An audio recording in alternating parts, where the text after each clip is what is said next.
The train wheels clicked against the rails in a rhythm that matched Eleanor's racing heart.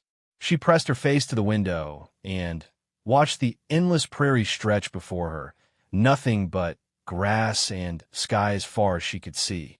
The year was 1884, and she was traveling to meet a man she had never seen, carrying only a worn leather satchel and a promise made by her father. Eleanor had grown up in Philadelphia, where buildings reached toward the sky and carriages filled the cobblestone streets. Her father owned a small printing business, and life had been comfortable until the factory fire took everything they had.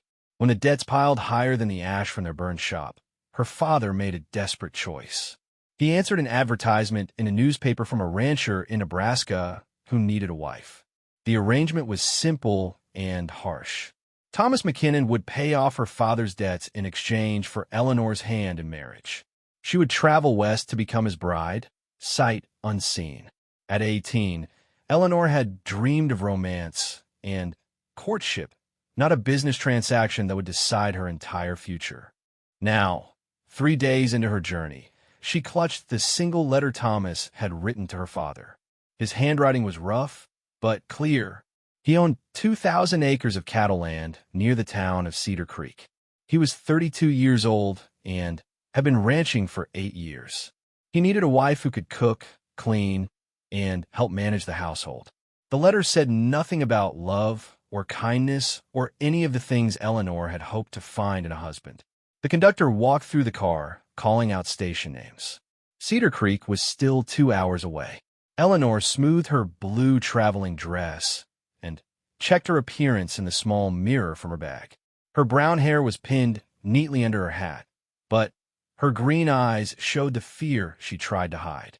She looked like a proper young woman ready for marriage, but inside she felt like a child being sent to live with strangers. The other passengers on the train paid little attention to the young woman traveling alone. Most were men heading west to find work or start new lives. A few families with children filled some of the cars, their belongings tied in bundles, and their faces showing the same mix of hope and uncertainty that Eleanor felt. She had tried to imagine what Thomas McKinnon would look like. The newspaper advertisement had described him as a hard-working rancher in need of a wife. It gave no details about his appearance or personality. Eleanor pictured different versions in her mind. Sometimes she imagined a kind man with gentle eyes who would treat her well.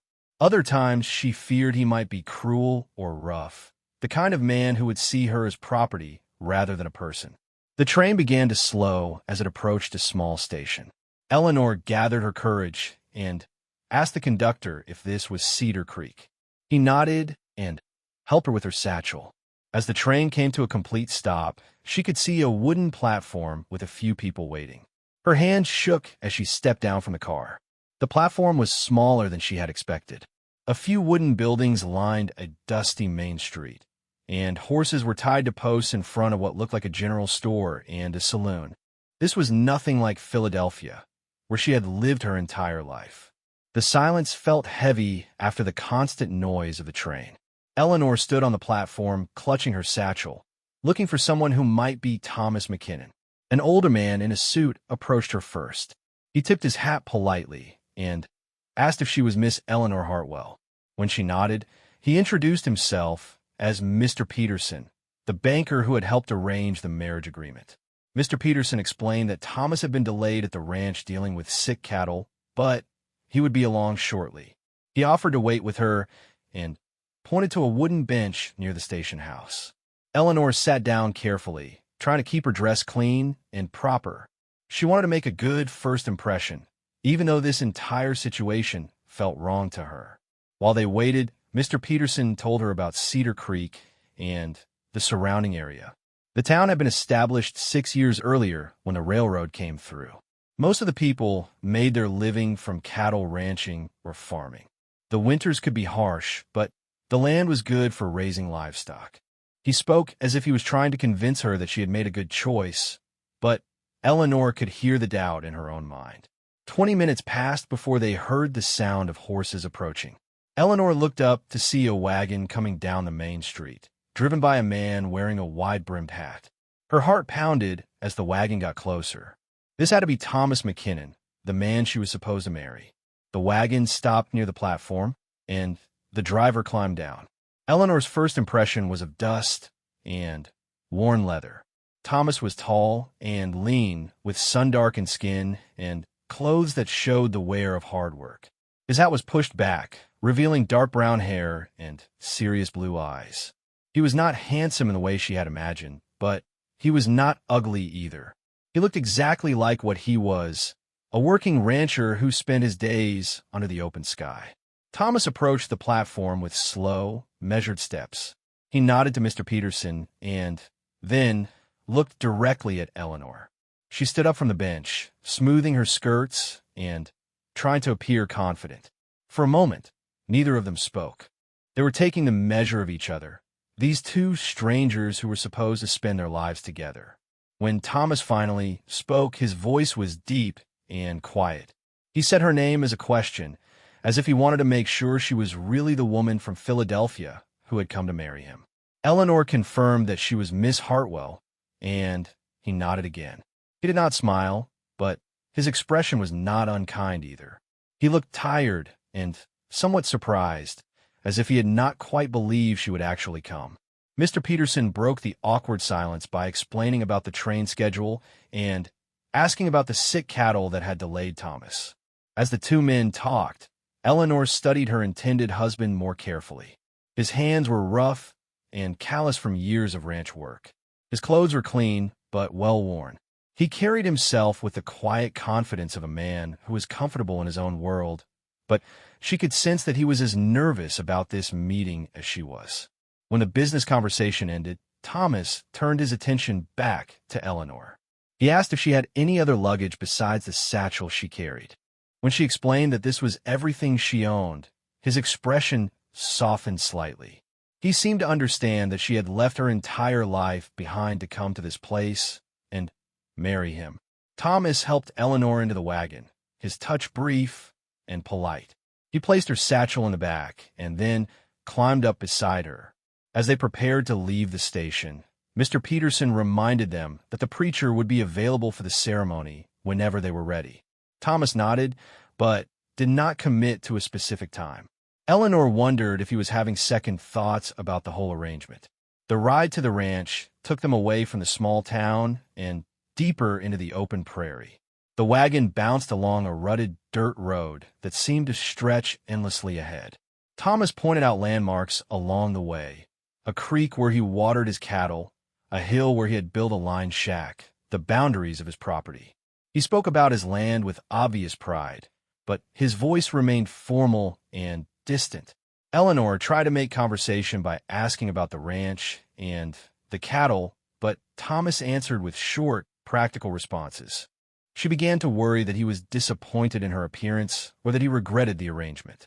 The silence between them grew heavy as the wagon rolled across the grassland. After an hour of traveling, they crested a low hill, and Eleanor could see the ranch buildings in the distance. The main house was larger than she had expected, a two-story wooden structure with a wide porch across the front. Several smaller buildings were scattered around it, including a barn, a bunkhouse, and various sheds. Cattle grazed in fenced pastures, and she could see men working with horses near the barn. As they approached the house, Eleanor felt her nervousness increase. This was going to be her home, and these people would be part of her new life. She had no choice now but to make the best of the situation she had agreed to. Thomas helped her down from the wagon and retrieved her satchel. He stood for a moment looking at the house as if seeing it through her eyes. The front door opened before they reached the porch, and a middle-aged woman stepped outside. Thomas introduced her as Mrs. Crawford, the housekeeper who had been taking care of the domestic duties since his mother passed away 2 years earlier. Mrs. Crawford was a practical-looking woman with graying hair and kind eyes. She welcomed Eleanor warmly and seemed genuinely pleased to have another woman at the ranch. Inside, the house was simply but comfortably furnished. The main room had a large stone fireplace, wooden furniture, and windows that looked out over the prairie. Mrs. Crawford showed Eleanor to a bedroom on the second floor that would be hers until the wedding. The room was clean and pleasant, with a bed covered in a colorful quilt and a window that faced east toward the rising sun. As Mrs. Crawford helped Eleanor unpack her few belongings, she explained the daily routines of the ranch. Breakfast was served before sunrise when the men went out to work with the cattle. Dinner was the main meal, served in the early afternoon when everyone came in from the morning work. Supper was a lighter meal in the evening. The housekeeper seemed eager to have help with the cooking and cleaning, especially during the busy seasons. Thomas appeared in the doorway to ask if Eleanor needed anything else. Mrs. Crawford suggested that she might like to rest after a long journey, but Eleanor said she would prefer to see more of the ranch and understand how everything worked. Thomas looked surprised by her interest, but agreed to show her around. They walked to the barn first, where Eleanor met some of the ranch hands. The men were polite, but curious about the woman who had come to marry their boss. Thomas explained the cattle operation, showing her the different breeds he raised and describing the seasonal work of moving herds to different pastures. Eleanor listened carefully, asking questions that showed she was trying to understand this new world. The tour continued to the other buildings and facilities. Thomas showed her the smokehouse where meat was preserved, the root cellar where vegetables and supplies were stored, and the workshop where tools and equipment were repaired. Everything was well organized and efficiently managed. Eleanor could see that Thomas was a successful rancher who took pride in his work. As they walked back toward the house, Thomas finally asked Eleanor about her journey and her life in Philadelphia. She told him about her father's business and the fire that had destroyed everything. She explained that she had never lived anywhere but the city and that the open prairie was both beautiful and overwhelming to her. Thomas listened without comment, but she sensed that he was beginning to understand her situation better. That evening, Mrs. Crawford prepared a special dinner to welcome Eleanor to the ranch. Thomas invited her to join him at the table, and they shared their first meal together. The conversation was still somewhat formal, but it was easier than their earlier attempts to talk. Thomas asked about her education and her interests. Eleanor told him that she could read and write well, that she had helped her father with bookkeeping, and that she enjoyed cooking and sewing. When Thomas mentioned that he needed help with the ranch's financial